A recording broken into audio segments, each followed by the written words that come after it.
Part 1. The Shattering Blow. I remember the day she told me it was over like it happened 5 minutes ago. It wasn't a big fight or a slow drift, nothing that I'd seen coming, at least not at first. It was a Tuesday, a day so ordinary it felt like an insult to have my entire world flipped upside down. I'd just come home from work, the smell of takeout wafting from the kitchen. She was sitting on the couch, staring at her hands like she'd never seen them before. "We need to talk," she said, her voice steady but low. My heart sank. Those 4 words never led anywhere good. Still, I sat down beside her, trying to brace myself for whatever she was about to say. Maybe she was upset about something small, a bill I forgot to pay, a date night I'd cancelled. But when she finally looked at me, her eyes were brimming with tears. "I'm not happy," she said, and the words hit me like a punch to the chest. Not happy? What did that even mean? I asked her to explain, to give me something concrete to work with, something I could fix. But her answer was vague, maddeningly so. "There's someone else." And just like that, my whole life crumbled. I felt the blood drain from my face, my pulse pounding in my ears. I couldn't even process what she was saying. Someone else? Who? When? How long had this been going on? She started talking, something about how it had started innocently, how she never meant for it to happen, but I barely heard her. All I could think about was how everything we built together, every memory, every plan, now felt like a cruel joke. The next few weeks were a nightmare. She moved out almost immediately, leaving me in the house that we'd made a home. I'd never realized how much of her was in every corner of that place until she was gone. Her books still lined the shelves. Her favorite mug was still on the kitchen counter. I couldn't bring myself to touch any of it, as if moving her things would make it real. Nights were the worst. I'd lie in bed, staring at the ceiling, replaying every argument, every moment I might have missed, trying to figure out where I went wrong. She was with him now. That was the part that killed me. While I was drowning in loneliness, she was out there, living her new life, maybe even laughing with him the way she used to laugh with me.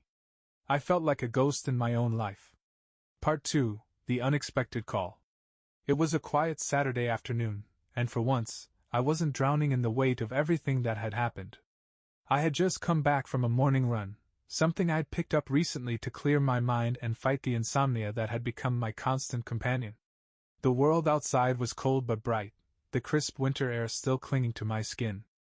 I was standing in the kitchen, about to pour myself a glass of water, when my phone buzzed on the counter. Her name lit up the screen. For a second I froze, the glass slipping in my hand and clinking against the countertop. I stared at the screen, my heartbeat thudding in my ears. It had been months since I'd heard from her. Months of silence that felt like a slow, dragging death. My brain scrambled for explanations. Maybe it was a mistake, a pocket dial. Or worse, maybe something had happened, an emergency that required me to step up despite everything. I shouldn't have answered. Every instinct told me to let it ring, to protect myself from whatever fresh wound this call would bring. But curiosity, or maybe some lingering sense of obligation, got the better of me. I swiped to answer. "Hello?" "Hi," she said, her voice soft, almost hesitant. It was a single word, but it hit me like a freight train. Her voice was so familiar and yet so foreign now, like hearing an old favorite song warped by static. I didn't say anything at first, unsure of how to even respond. "I hope this isn't a bad time," she continued, as if she hadn't detonated my entire world the last time we spoke. "What do you need?" My tone was sharper than I intended, but I didn't bother to soften it. She'd forfeited her right to casual conversations when she walked out the door. She paused, and I could almost hear her swallow nervously. "I was wondering if we could talk." Talk. That single, loaded word. I wanted to laugh, to tell her there was nothing left to talk about. But instead, I stayed silent, my mind racing. Why now? What could she possibly want from me after all this time? "What's there to talk about?"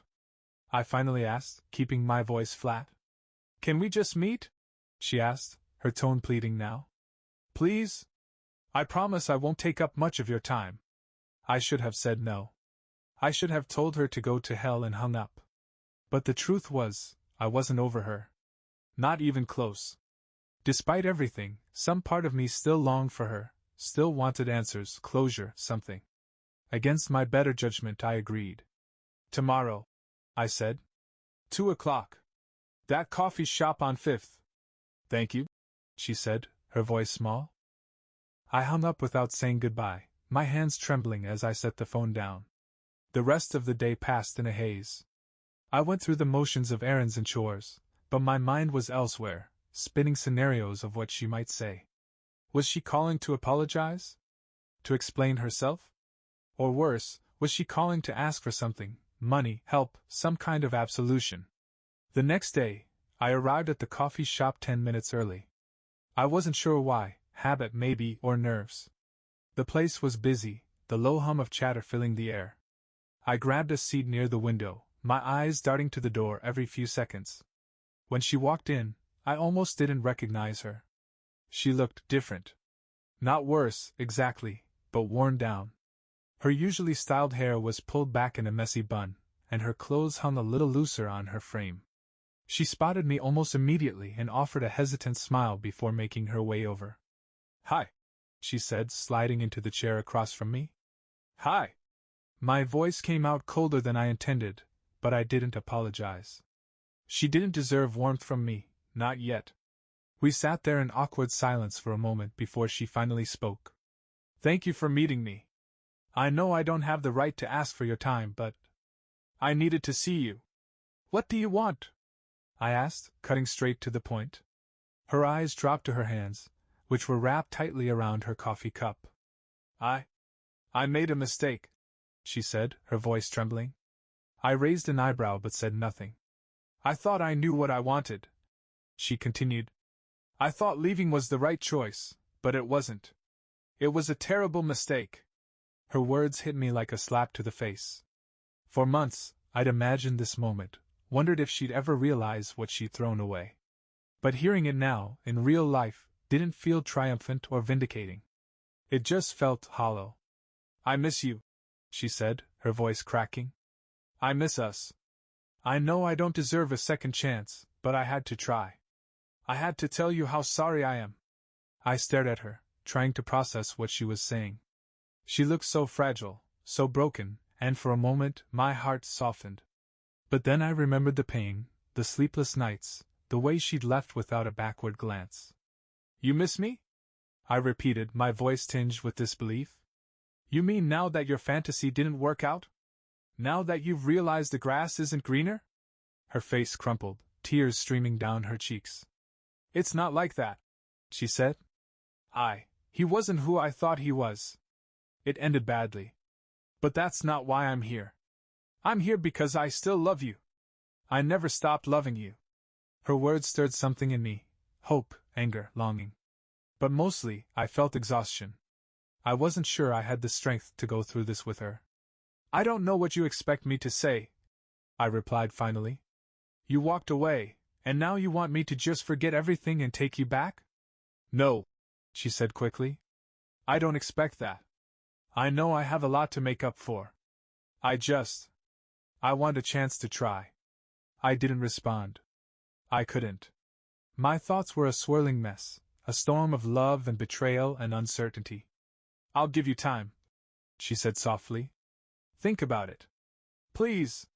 She left before I could reply, her figure disappearing into the bustling street. I sat there long after she was gone, staring at the untouched coffee in front of me, wondering what the hell I was supposed to do now. Part 3, torn between two worlds. Her confession hit me like a freight train. Part of me wanted to leap across the table and scream, "Are you kidding me? You miss me now?" But another part of me, the part that still loved her despite everything, wanted to take her in my arms and tell her it was okay, that we could fix this. I didn't say either of those things. Instead, I sat there in silence, staring at her, trying to make sense of the storm raging in my head. Could I forgive her? Could I ever trust her again? Did I even want to? I spent the next few days in a daze, replaying our conversation over and over. I couldn't shake the image of her sitting there, looking so vulnerable, so sorry. But I also couldn't forget the months of agony she'd put me through. I called my best friend, Mark, to talk it out. Mark didn't mince words. She cheated on you, man. She left you for someone else. You can't just let her crawl back when things didn't work out with the other guy. But my sister, ever the idealist, had a different take. If you still love her, maybe it's worth trying to work things out. People make mistakes.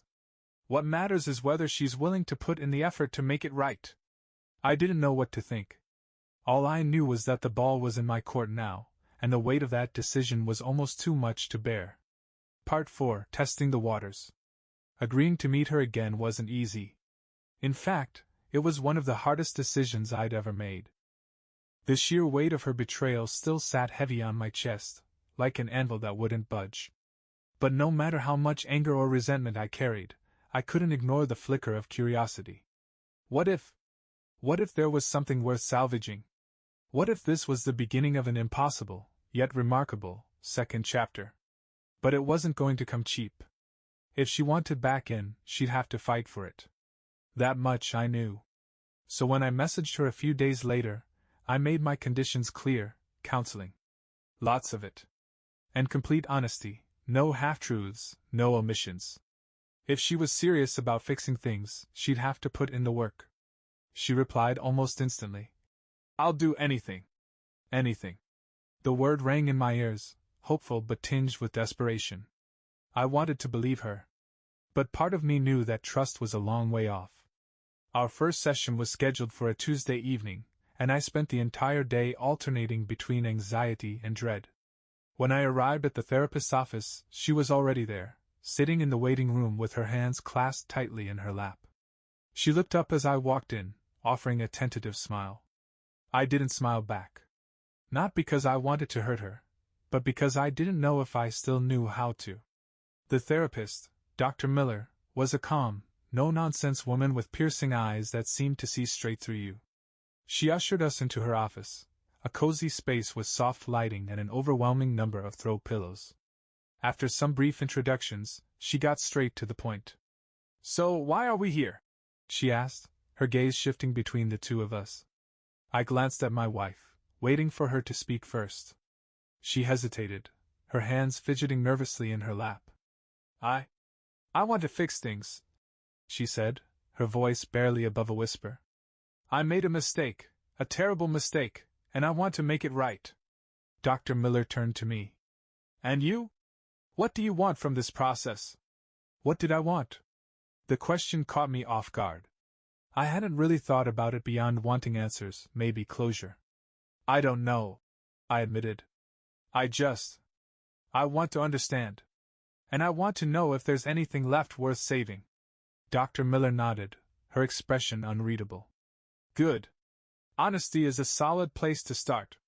The session that followed was one of the most uncomfortable experiences of my life. My wife, she spoke first, haltingly explaining how she'd felt neglected and invisible in our marriage. How she'd convinced herself that I didn't care anymore, that she wasn't a priority. It doesn't excuse what I did, she added quickly, glancing at me. I know that. But I didn't know how to tell you what I was feeling. Her words stung, not because they were untrue, but because they forced me to confront my own shortcomings. I had been distant in the months leading up to her affair, consumed by work and stress and the routines we'd fallen into. But hearing her say it out loud was like a knife twisting in my chest. When it was my turn to speak, the words came tumbling out, raw and unfiltered. I told her about the pain she'd caused, the sleepless nights, the self-doubt that had taken root in her absence. I told her about the images that haunted me, her with him, laughing, touching, living a life I was no longer a part of. I felt like you threw me away, I said, my voice shaking. Like I wasn't worth fighting for. Her eyes filled with tears, and for a moment, I thought she might break. But she didn't. Instead, she nodded, her voice trembling as she said, You're right. I didn't fight for us, and that's on me. Dr. Miller watched us carefully, her pen scratching quietly against her notepad. When we finished, she leaned forward, her gaze steady. Rebuilding trust is one of the hardest things a couple can do, she said. It's not just about apologies or grand gestures. It's about consistency, vulnerability, and a willingness to sit in the discomfort. Are you both prepared for that? Neither of us answered right away. But eventually I nodded. The weeks that followed were a roller coaster. Some sessions felt productive, like we were making progress. Others felt like opening old wounds that had barely started to heal. There were moments when she'd say something that made me soften, moments when I'd see a glimpse of the woman I'd fallen in love with. But there were also moments of anger, rage, even, when I'd remember the betrayal, the lies, the months I'd spent alone, while she was building a life with someone else. One night, after a particularly grueling session, I asked her a question that had been gnawing at me since this whole process began. "Why did you come back?" She looked at me, her expression unreadable. "Because I realized I didn't just lose you, I lost myself. And I didn't want to keep living without either of us." Her answer was honest, maybe even profound. But it didn't erase the doubt that lingered in the back of my mind. Could she really change? Could we? Or were we just two broken people trying to rebuild something that was beyond repair?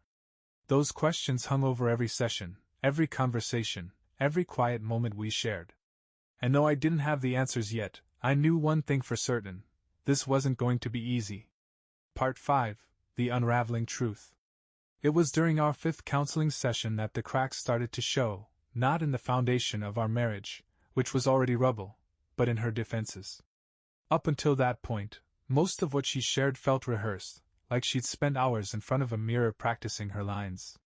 The regret, the tears, the pleas for forgiveness, they were convincing, but they never quite reached the core of what I needed to hear. That session began like the others, with Dr. Miller asking a question that could have been pulled from a therapy handbook. "What was the turning point for you? The moment you realized you were willing to leave your marriage for someone else?" I tensed, bracing for the answer. She hesitated, her gaze flickering toward me before dropping to her lap. "It wasn't one moment," she said, her voice shaky. "It was a build-up. Feeling lonely, feeling unseen. And then he came along, and he made me feel special." Her words were a dagger, but not because they were surprising. I'd heard versions of this before, in our earlier sessions. What struck me wasn't what she said, it was how she said it. For the first time, she didn't sound like she was reciting a script. She sounded raw, uncertain, like someone peeling back a layer of armor she wasn't ready to shed. Dr. Miller pressed further. "What about him made you feel special?" She took a deep breath, her fingers twisting the hem of her sweater. "It wasn't about him," she admitted, the words tumbling out like a confession. "Not really. It was about me. I felt broken. Like I wasn't enough. And when he showed interest, it was like he was telling me I could be fixed. That I was worth something." I leaned back in my chair, the weight of her words pressing down on me. This wasn't what I'd expected to hear. I'd spent months imagining her affair as a calculated betrayal, a selfish, deliberate choice to replace me. But now she was saying it wasn't about replacing me at all. It was about escaping herself. "Why didn't you tell me you felt this way?" I asked, my voice harsher than I intended. "Why didn't you come to me instead of running to someone else?" Her eyes filled with tears. "Because I was afraid," she said, her voice cracking. "Afraid you'd think I was weak. Afraid you'd stop loving me. I convinced myself that if I told you how I was feeling, you'd see me the way I saw myself, damaged." Her words left me reeling. I wanted to be angry, to yell at her for not giving me the chance to fix things before she blew up our life. But beneath the anger was something I hadn't felt in months: empathy. I understood what it was like to feel broken, to doubt your own worth. I just hadn't realized she'd been carrying that same weight. Dr. Miller spoke up, her calm voice cutting through the tension. "It sounds like you both had unspoken expectations in your marriage. Needs that weren't being communicated. That doesn't excuse what happened, but it does give us a starting point. The question now is, where do you go from here?" The room fell silent. Neither of us had an answer. That night, her words replayed in my head like a broken record. "It wasn't about you, it was about me." It was such a simple sentence, but it turned everything I thought I knew on its head. I'd spent months believing her affair was proof that I wasn't enough, that I'd failed as a husband. But now, for the first time, I saw the cracks in her armor for what they were, a reflection of her own fears, her own insecurities. The next morning, we had another session, and this time, I came with questions. Hard ones. What was it like with him? I asked, my voice steady but tight. I need to know. Her eyes widened, and for a moment I thought she might refuse to answer. But then she nodded, her gaze dropping to the floor. At first, it felt intoxicating, she said slowly. Like this rush of adrenaline, this escape from everything I hated about myself. But it didn't last. The more time I spent with him, the more I realized it wasn't real. He didn't know me, not the real me. He only saw the version of me I was pretending to be. And me? I asked, my chest tightening. What about the real you? Did I see her? She looked up then, her eyes brimming with tears. You did, she said. You always did. But that scared me. Because if you saw me and still left, I wouldn't have anyone to blame but myself. Her words hit like a sucker punch. For months, I'd carried the weight of her choices like a badge of shame, proof of my own inadequacy. But now I realized that weight wasn't mine to bear. Over the next few sessions, the layers continued to peel back. She talked about her childhood, how she'd grown up feeling like she was never enough, always chasing approval that never seemed to come. I talked about my own fears, my own failures to communicate. It wasn't easy. Some days, it felt like we were making progress. Other days, it felt like we were just reopening old wounds. But through it all, one question lingered in the back of my mind: was this enough? Could I forgive her, not just for what she did, but for the person she'd become in the process? I didn't know the answer. Not yet. But for the first time, I felt like I was starting to understand the truth, not just about her, but about us. And that truth, as painful as it was, felt like a step forward. Part 6. The Decision. The final session came on a gray, overcast afternoon, the kind of day where the world feels heavy and introspective. It had been weeks of counseling by then, each session peeling back layers of pain, resentment, and buried truths. We'd talked about everything: her affair, her insecurities, my emotional distance, the cracks that had formed long before the explosion. But for all the talking, one question remained unanswered: could we rebuild what we'd lost? When I arrived at the office, she was already there, sitting in the waiting room. She looked different, not in her appearance, but in her demeanor. There was a nervous energy about her, like she was bracing for a verdict. We greeted each other quietly and walked into the therapist's office. Dr. Miller greeted us with her usual calm presence, her piercing eyes as observant as ever. She motioned for us to sit, and I settled into the now familiar couch, my hands resting on my knees. This is our last scheduled session, Dr. Miller began. So today, I want us to focus on where you both stand. What have you learned? And more importantly, where do you go from here? I glanced at her, my wife, my former partner, the woman who had been my everything and then shattered me. She looked back at me, her eyes wide, hopeful, but tinged with fear. I guess I'll start, she said softly. She took a deep breath, her hands twisting the fabric of her sweater. I've learned a lot over the past few weeks, about myself, about us. I've learned that I was running from things I didn't even understand, and in doing that, I hurt the person who mattered most to me. I know I can't undo what I've done, but I want to spend the rest of my life trying to make it right. Her voice cracked, but she kept going. I love you, she said, looking directly at me. I've always loved you, even when I didn't know how to show it. And if you'll give me the chance, I want to prove that I can be better, not just for you, but for myself. The room was silent for a moment, her words hanging in the air like a fragile thread. Then Dr. Miller turned to me. And you? How do you feel hearing that? I swallowed hard, trying to find the right words. I believe her, I said finally. I believe that she wants to change. And I believe that she's sorry. Her face lit up with a flicker of hope, but I wasn't finished. But, I continued, my voice steady but firm, I don't think I can move past this. At least, not in the way she wants me to. I've spent months trying to imagine a future where I can trust her again, where I can look at her and not see what she did. And no matter how hard I try, I can't get there. Her face crumpled, and tears welled up in her eyes. Please, she whispered. Please don't give up on us. I'm not giving up, I said gently. I'm just being honest. I love you, and I probably always will. But love isn't enough. Not when the foundation is gone. Dr. Miller spoke then, her voice calm but firm. It's okay to grieve the loss of something you once cherished. Sometimes the bravest thing you can do is recognize when it's time to let go. My wife, or ex-wife, as I would soon have to start calling her, sobbed quietly, her shoulders shaking. I wanted to comfort her, to tell her everything would be okay. But I knew that wasn't my role anymore. The session ended with a quiet, bittersweet farewell. Dr. Miller wished us both luck and told us to take care of ourselves. As we walked out of the building together, the air between us was thick with unspoken words. Outside, the clouds hung low, threatening rain. She turned to me, her face streaked with tears. "Do you hate me?" she asked, her voice barely audible.